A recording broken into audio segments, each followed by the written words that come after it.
Buen día, jóvenes. Vamos a iniciar el día de hoy en el curso de Geografía el desarrollo del examen número 4 que correspondía al cambio climático. Vamos de frente a la primera pregunta que nos decía que las partes de la superficie de la Tierra donde el agua se encuentra en estado sólido, que incluye el hielo del mar, el hielo del lago, el hielo del río, los glaciares, las capas de hielo y terreno congelado, se denomina, y nos daban en este caso cuatro alternativas: la cromósfera, la estratosfera, la tropopausa y la criósfera. Una pregunta en forma directa porque sabemos que la criósfera es justamente, de acuerdo a lo que dice ahí, son los bloques de hielo que se forman en la parte del polo norte, del polo sur, en los glaciares, ¿no? En los lagos se forman, así como ustedes ven en la imagen, y entonces la respuesta directa sería la criósfera. En la segunda pregunta nos dicen, es un gas incoloro, denso y poco reactivo, que forma parte de la capa de la atmósfera más cercana a la Tierra, es decir, que está dentro de la troposfera, es decir, cercana, y nos dicen que es el nitrógeno, el ozono, el dióxido de carbono o los iones. Hay nitrógeno, la capa de ozono no está sobre la Tierra, la capa de ozono está en la estratosfera. Y el dióxido de carbono sí, lo que producimos, el dióxido de carbono, encontramos en las fábricas, en la industria de ahí se va a producir el dióxido de carbono en cantidad, así como ustedes ven en este caso, ahí se encuentra el dióxido de carbono. La respuesta ahí sería dióxido de carbono. La tercera pregunta nos dice, el clima es un promedio del tiempo atmosférico a una escala de tiempo dado que la Organización Meteorológica Mundial ha estandarizado. Hay que recordar, en este caso nos dan entre 300 años, 200 años, 100 años, 30 años. Si hablamos del clima y el promedio, para determinar el clima, o decir así, afirmar que el clima en un territorio es frío, es templado, es tropical, subtropical, es gélido, para determinar esto, se supone que tienen que haber pasado 30 años consecutivos con la misma característica para recién afirmar que el clima es de tal característica. De lo contrario, solamente podemos hablar de el tiempo. Esto es lo que determinó la Organización Meteorológica Mundial, cuando habla de tiempo, clima en este caso. Entonces la respuesta acá sería 30 años. La pregunta número 4 nos dice, en el cambio climático, una de las siguientes no es una influencia interna. Y nos pone la deriva continental, las corrientes oceánicas, el campo magnético terrestre y variaciones orbitales. Eh, si nos vamos a lo que comúnmente se usa con concepto, porque esta pregunta es un poco ambigua, pero hay que analizarla de la misma forma. Mire, ¿cuáles son las influencias internas? Ojo, influencias internas. Las influencias internas vienen a ser la deriva continental, que es una influencia interna. Se, actualmente, por ejemplo, se comprueba que eh, Sudamérica se va separando de África 5 centímetros por año. Entonces no es igual pues, que dos continentes estén cerca a que con tiempo estén separados. Aumenta el sector del océano Atlántico, va a haber mayor separación, entonces va a modificar el clima. Eso internamente.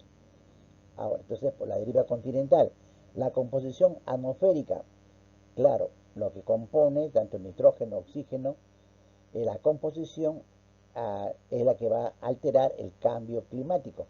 Cuando influenciamos en la troposfera, bueno, lo que hemos visto antes, con una serie de elementos que van a contaminar, entonces si variamos la composición atmosférica, entonces va a haber un cambio climático.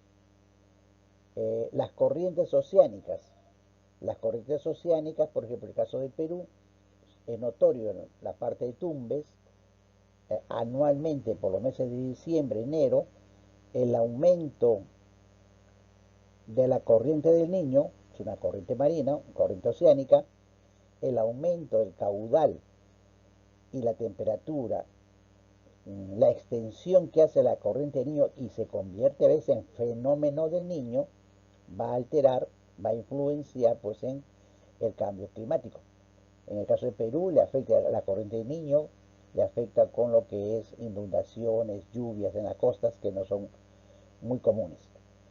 Entonces las corrientes oceánicas van a influenciar internamente. El campo magnético terrestre también, la fuerza de atracción que va a tener la Tierra como un campo magnético en el momento de rotación, en la fuerza centrípeta para hacer, por ejemplo, que los iones no se vayan más allá. El magnetismo terrestre también jala los elementos que componen la atmósfera hacia los polos y forma una capa que también nos protege. Hay una influencia en este caso, en el cambio climático. Los efectos antropogénicos se refiere a antropogénicos al hombre, o sea, en medio de la quema de combustibles, la utilización de fábricas, eso influye entonces como un efecto en las influencias internas. Entonces, de acuerdo a las alternativas, está deriva continental, está corrientes oceánicas, está campo magnético terrestre y variaciones orbitales. Entonces, como habla de variaciones orbitales dentro del sistema planetario, órbitas planetarias, entonces no sería una influencia interna. ¿Qué es una influencia? Sí, es una influencia a la larga, va a ser una influencia, pero no, como dice acá, una influencia interna. Entonces ahí hablamos del campo, perdón, de las variaciones orbitales.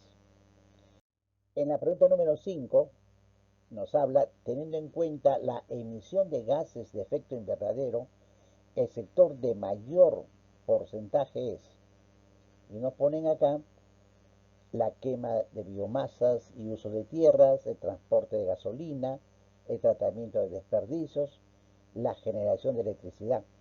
En las centrales hidroeléctricas, por ejemplo, la generación de electricidad, si vemos la distribución que eh, oficialmente se nos envía, la emisión de gases de efecto invernadero por sectores lo ponen de esa manera. Entonces, el porcentaje, ahí podemos determinar, por ejemplo, de que cuál es lo que afecta más. Ahí tenemos el 21.3% de generación de electricidad. La generación de electricidad es la que perjudica más para la emisión de gases de efecto invernadero. La generación de electricidad con 21.3%. Y le sigue los procesos industriales con 16.8%. Ya luego viene transporte de gasolina con 14%, los subproductos agrícolas 12% y así. Entonces, la respuesta acá sería la generación de electricidad. En la número 6, no está considerado entre los principales elementos constituyentes del clima. Otra pregunta también que hay que analizarla, porque dice acá, no está considerado entre los elementos principales. La palabra aquí clave es donde dice no está considerado entre los principales elementos constituyentes del clima. Los principales, ¿eh?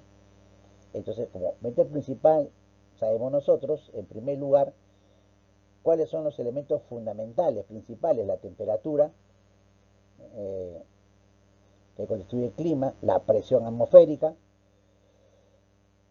los vientos, por ejemplo, vientos continentales, la humedad, o sea, el vapor de agua, y las precipitaciones. Esos serían los elementos fundamentales. Y aquí en las alternativas, temperatura atmosférica sí está considerado, la presión atmosférica también está considerado, las precipitaciones también están considerados y la marea marítima no. La marea marítima se da en este caso, eh, el levantamiento por la influencia a veces de la luna, hay la marea alta, marea baja. Pero que no es muy determinante en ciertos factores bajo, puede tener una cierta referencia, pero no sería con lo que es principal elemento. Entonces los principales es la temperatura, la presión atmosférica, los vientos, la humedad y las precipitaciones. Aquí influye mucho la palabra principales elementos. Entonces la respuesta sería, lo que no está considerado sería la marea marítima. Bien, jóvenes, gracias por su atención. Quieren ustedes el desarrollo de la prueba. Más bien, ya pueden ver que he enviado el material en cuanto al tema número 5 y también de acuerdo al horario para que ustedes lo puedan desarrollar. Gracias, hasta la próxima.